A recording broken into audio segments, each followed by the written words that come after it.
ఓం నమ శివాయ. ఓం నమో నారాయణాయ. మనం ఈరోజు కార్తీక మాసం చివరి రోజులో ఉన్నాము. అయితే ఈరోజు నిషిద్ధించవలసినవి దానములు, పూజించాల్సిన దైవము, జపించాల్సిన మంత్రము, ఫలితము గురించి తెలుసుకుందాం. ఎవరైతే ఈ కార్తీక మాసం చివరి రోజున ఈ కథ వింటారో వారికి మృత్యుభయం ఉండదు. పితృదేవతల అనుగ్రహం కూడా ఎక్కువగా ఉంటుంది. మరియు ఆరోగ్యం, ఐశ్వర్యం, ధనలబ్ధి కలుగుతాయి. అయితే ఈరోజు నిషిద్ధించవలసినవి పగటి ఆహారం, ఉసిరికాయ. ఈరోజు బ్రాహ్మణునికి దానం ఇవ్వవలసినవి నువ్వులు, తర్పణాలు, ఉసిరి. అలాగే పూజించాల్సిన దైవము సమస్త దేవతలు మరియు పితృదేవతలు. దీనికి జపించాల్సిన మంత్రం ఓం అమృతాయ స్వాహ మమ సమస్త పితృదేవతాభ్యో నమః. అయితే ఈ మంత్రం వల్ల ఫలితం ఏమిటంటే ఆత్మస్థైర్యం, కుటుంబ క్షేమం కలుగుతాయి. అయితే ఈరోజు మనం కార్తీక పురాణం 30వ అధ్యాయం కార్తీక వ్రత మహిమ ఫలశ్రుతి.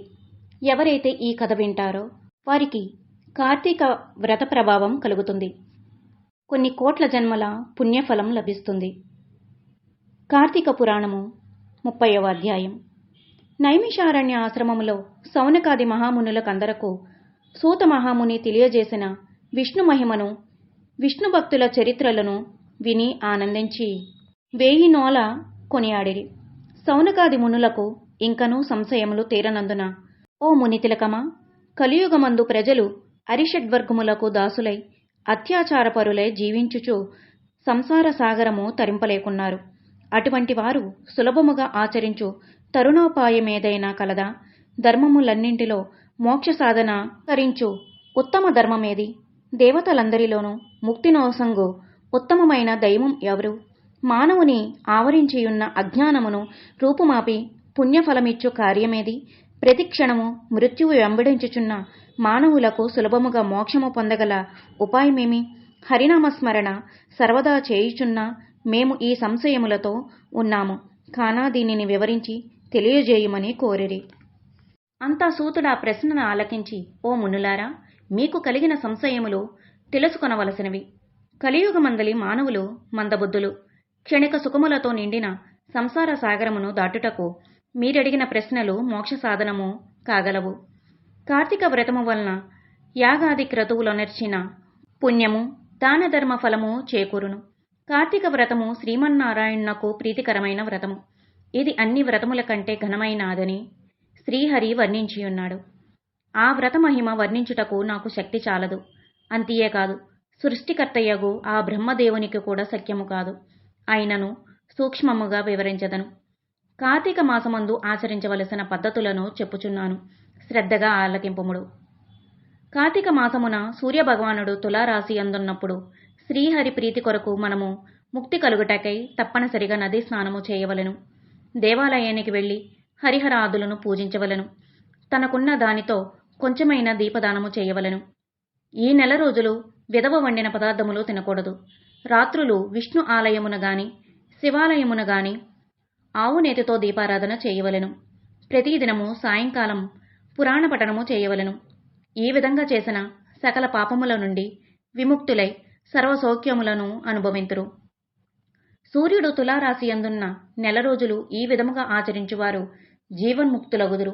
ఇట్లు ఆచరించుటకు శక్తి ఉండి కూడా ఆచరించని వారు గాని, లేక ఆచరించువారులను చూచి ఎగతాళి చేసిన వారు గాని, వారికి ధన సహాయం చేయువారికి అడ్డుపడిన వారు గాని ఇహమందు అనేక కష్టముల పాలుగుటయ్యే కాక వారి జన్మాంతరమందు నరకములోపడి యమకీంకరుల చేత నానా హింసల పాలు కాగలరు. అంతియేగాక అట్టివారు 100 జన్మల వరకు చండాలాదిహీన జన్మలెత్తుదురు. కార్తీక మాసములో కావేరీ నదిలో గాని, గంగా నదిలో గాని, అఖండ గౌతమీ నదిలో గాని స్నానమాచరించి ముందు చెప్పిన విధముగా నిష్ఠతో ఆచరించిన వారు ఇహమందు సర్వసుఖములను అనుభవించుటయేగాక జన్మాంతరమున వైకుంఠవాసులగుదురు.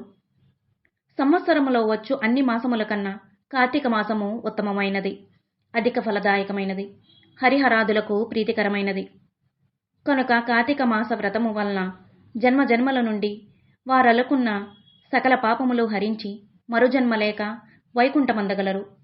పుణ్యాత్ములకు మాత్రమే ఈ వ్రతం ఆచరించవలనడి కోరిక పుట్టను. దుష్టులకు, దుర్మార్గులకు, పాపాత్ములకు కార్తీక మాసమన్నా, కార్తీక వ్రతమన్నా యావగింపు అసహ్యము కలుగును. కాన ప్రతి మానవుడు ఈ పరమసత్యమును గ్రహించి ఇటువంటి పుణ్యకాలమును చేతులారా విడవక ఆచరించవలను. ఇటులా నెల రోజులు చేయలేని వారులు కార్తీక శుద్ధ పౌర్ణమి నాడు అయినను తమ శక్తి కొలది వ్రతమాచరించి పురాణ శ్రవణము చేసి జాగరణము ఉండి మరునాడు ఒక బ్రాహ్మణునకు భోజనమీడినచో నెల రోజులు చేసిన ఫలముతో సమాన ఫలము కలుగును. ఈ మాసములో ధనము, ధాన్యము, బంగారము, గృహము, కన్యాదానములు చేసినచో ఎప్పటికీ తరగని పుణ్యము లభించును. ఈ నెల రోజులు ధనవంతుడైనను, బీదవాడైనను, మరెవ్వరైనను సరే సదా హరినామస్మరణ చేయుచు పురాణములు వింటూ పుణ్యతీర్థములను సేవిస్తూ దాన ధర్మములు చేయుచున్న ఎడల వారికి పుణ్యలోకము అబ్బును. ఈ కథను చదివిన వారికి, వినిన వారికి శ్రీమన్నారాయణుడు సకల ఐశ్వర్యములు ఇచ్చి వైకుంఠ ప్రాప్తిని కలుగుచేయును. త్రింశాధ్యాయము 30వ రోజు పారాయణం సమాప్తం. ఓం సర్వేషాం స్వస్తిర్భవతు. ఓం సర్వేషాం శాంతిర్భవతు.